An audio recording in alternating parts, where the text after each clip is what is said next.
welcome the UNDP representative, Madam Christine Musisi, to give us her welcoming remarks. Madam Musisi, karibu sana. Nina furaha kuwakaribisha katika uzinduzi wa ripoti ya maendeleo ya watu ya mwaka 2019. Kauli mbiu ya mwaka huu ni Beyond Income, Beyond Averages, and Beyond Today. Inequalities in Human Development in the 21st Century. Ladies and gentlemen, inequality is a major societal ill that must not be tolerated among countries, and even within households. It slows down development and fails to harness the full potential of large numbers of the population at work and in life. It is wasteful of the country's valuable resources and fosters a vicious cycle of multi-generational poverty. This inevitably hurts economies and it hurts societies. High levels of inequality, if not checked, weaken the social contract between citizens, the government, and public institutions, and also weaken social cohesion, which is a vital determinant of faster and more progressive development. Honorable guests, I would like to emphasize one key point.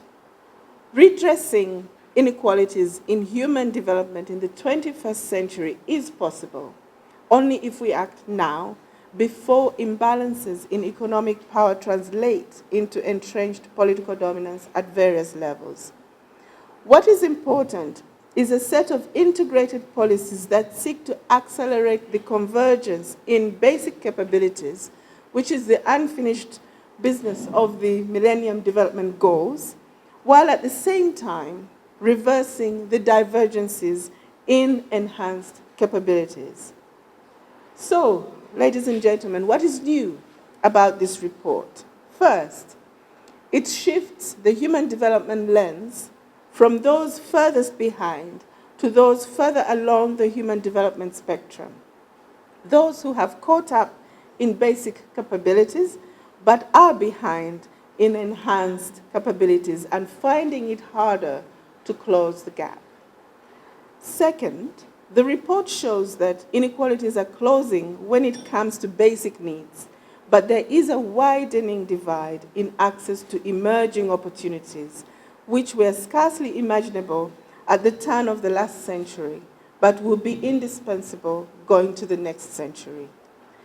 The report also draws our attention to the significance of resilience to climate impacts, especially in our largely agriculture-dependent economies at household, community, and national level. The report does a deep dive into the unevenness of progress achieved in key areas such as women's empowerment, pointing to a rising backlash that is accompanying progress in gender parity. Honorable guests, ladies and gentlemen, I wish to conclude my remarks by saying that inequalities in human development are a defining bottleneck in achieving the 2030 Agenda for Sustainable Development, which is driven by the principle of leaving no one behind. This year's Human Development Report has a special focus on inequalities, as Christian explained in the message we heard. The title of the report is Beyond Income, Beyond Averages, Beyond Today, Inequalities in Human Development in 21st Century. The report correctly noted that inequality in human development hurts societies, weakens social cohesion, and people's trusts in government, institutions, and in each other. Inequality certainly weakens the civic bonds that hold us together as people. Inequality across countries is appalling. We must work towards improving life standards of each countries and looking at the global governances and identify factors that make it difficult for other countries to catch with the rest of other countries and within countries to see what needs to be invested so that we can catch up. We do not need to have a countries where life standards is 7-fold better than other countries, something that should worry us. And actually, it's not good for global solidarity. It's even not good for peace in the world. Within countries, inequality can be even more toxic because sometimes it may reflect also not only the difference in income and other human development dimensions, but these, unfortunately, sometimes can trace ethnicity, religious lines, even race. But I say, in a society, there is reason to tolerate certain kind of inequality.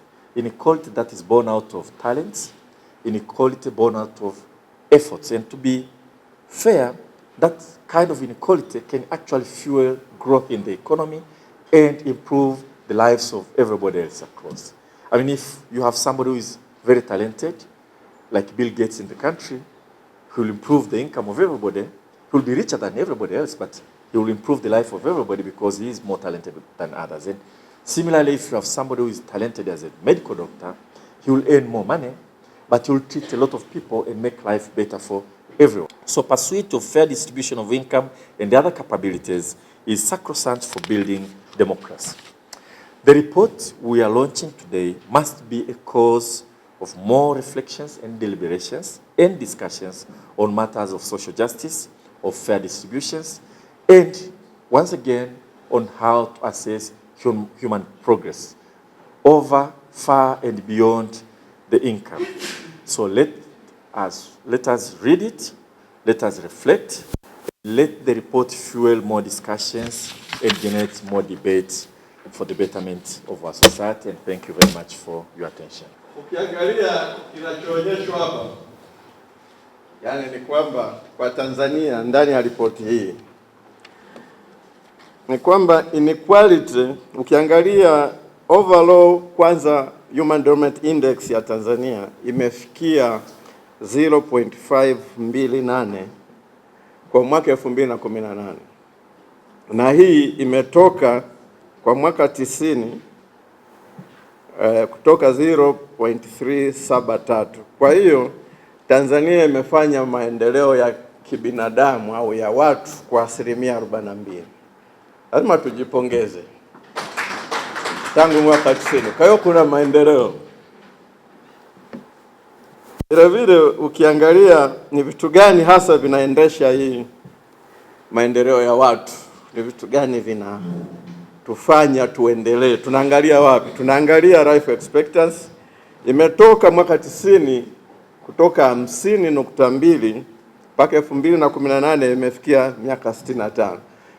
Na ukiangalia shule, schooling, mwaka 90 ilikuwa 5.5 imeenda mpaka 8. Na ukiangalia sasa kipato, hiki kipato kinapopimwa hii PPP, purchasing power parity, mimi naonaga kidogo kuna matatizo. Lakini kimeongezeka kutoka 1490 dola za purchasing power parity kwenda 2805. Ukweli ni kwamba ongezeko hili ni dogo sana, na hili ndo linachelewesha maendeleo ya binadamu, maendeleo ya watu Tanzania. Kipato kinakuwa kidogo sana. Lazima tujiulize sisi tuliopo hapa, miaka 18 ya mtoto anayezaliwa leo, policy makers wetu wa leo wanamtazamaji, decision makers wetu wa leo wanamtazamaji. Mtoto ambaye leo akizaliwa miaka 18 ijayo, maki watoto wa leo anaanza darasa la kwanza, usema mtoto wangu anaanza na miaka 5. Maki tuna mtoto amemaliza form 4 ana miaka 14. Anakuja kupata degree yake ya kwanza chini ya miaka 20. Sasa ni lazima tujiulize, huyu mtoto ambaye anazaliwa leo baba yake akiwa amemaliza chuo kikuu hana ajira. Tuna mtu amemaliza chuo kikuu mwaka 2010 mpaka leo hana ajira, lakini ana girlfriend, ana boyfriend, amepata mtoto. Hawa watoto wanaozaliwa leo tunawaingizaje kwenye soko la ajira? Tunawaingizaje kwenye ulimwengu ambao hautakuwa na ajira miaka 18 inayokuja? Ni lazima tuwe na new thinking. na kwenye msingi. Kila hizi presentation zote hapa, msingi hapa ni elimu. Msingi ni elimu, na msingi kwenye elimu ni mitaala yetu. Kama tu tuabaki hivi loko pale Simiyu, sisi tumeenda UNDP, tumetrain sisi watu wetu, tukasema tunataka tutengeneze Simiyu ICT strategy, tukaomba UNDP wakusaidia hela, tukapeleka watu wetu kwenye mafunzo. Tunataka tutengeneze Simiyu Coastal Development Plan, tukapeleka watu kwenye training.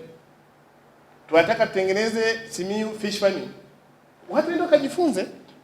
Lakini watu hawa wameenda kule kwenye Vietnam kwenye ufugaji wa samaki.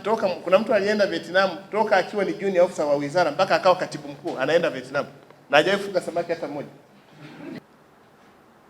Context ya Tanzania.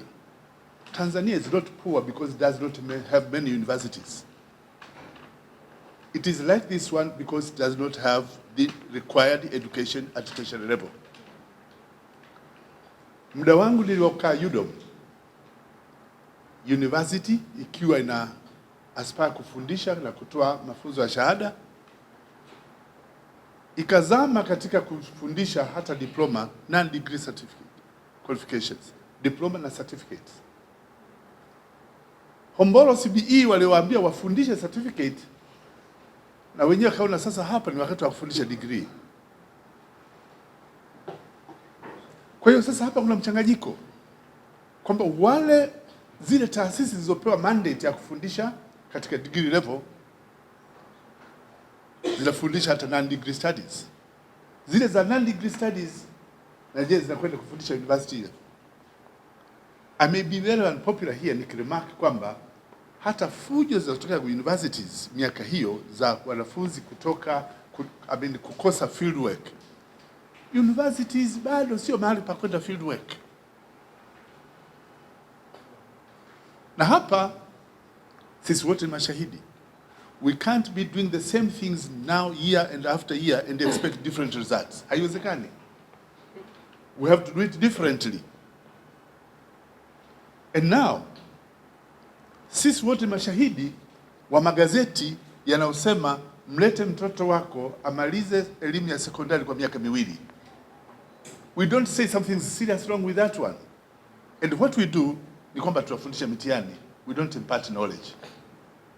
Katika hili la education ni remark kwamba nchi yetu bado haijaamua university education iwe ya namna gani. Kuna two models ya university education. University education for the elite or mass education.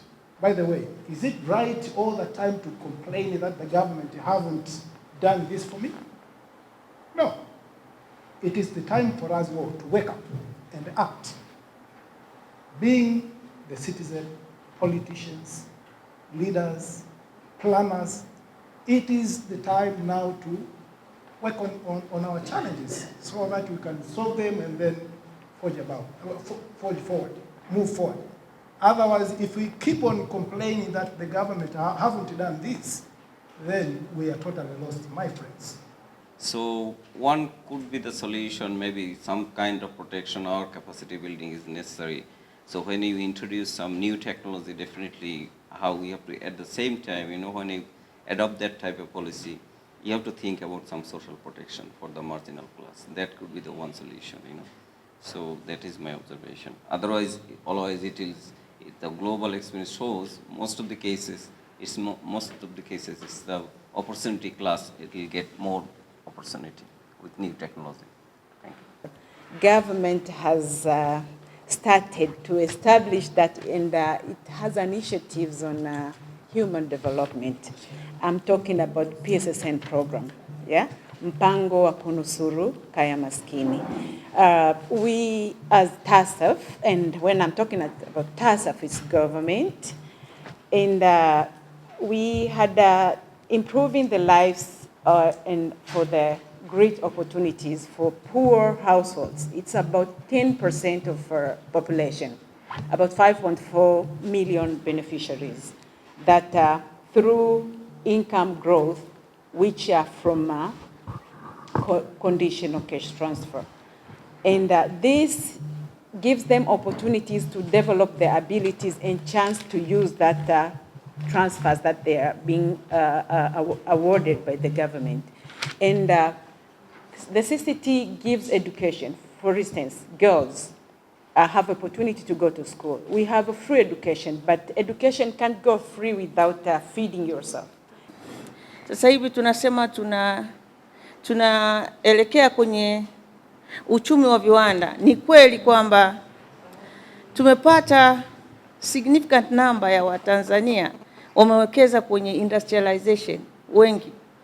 Mimi nikiangalia Dodoma tu kwa mfano viwanda vya alizeti, nikiangalia 2015 tulikuwa hatuna hata viwanda 100 kwa mkoa mzima, lakini sasa hivi tunaenda kwenye viwanda 500 vya alizeti peke yake, na vingine ni vikubwa vinahitaji raw materials nyingi. Lakini tukiangalia sekta ya uzalishaji sasa, huko kwenye uzalishaji wa alizeti yenyewe bado tija ni ndogo sana. Wakulima tunategemea wakulima wadogo hawa ambao wanatumia teknolojia ziko duni sana. Sasa mimi huwa na kufanya correlation na education systems yetu ina reflect uchumi wetu. Kuanzia darasa la kwanza, mtoto anapoingia darasa la kwanza, hivi tunamwandaa huyu mkulima aje azalishe kwa tija? Tunamwandaa, tuna expect huyu atakuja kuwa mfugaji bora azalishe kwa tija? Natamani kwa mfano masomo yetu ya shule za msingi, sayansi, mtoto akijifunza elimu ya mimea, ajifunze basi hata na uzalishaji wa mazao yale ya basic yaliyopo katika mazingira yake, ajifunze kuna issue ya kutumia teknolojia kwa ajili ya kuongeza tija kwenye uzalishaji.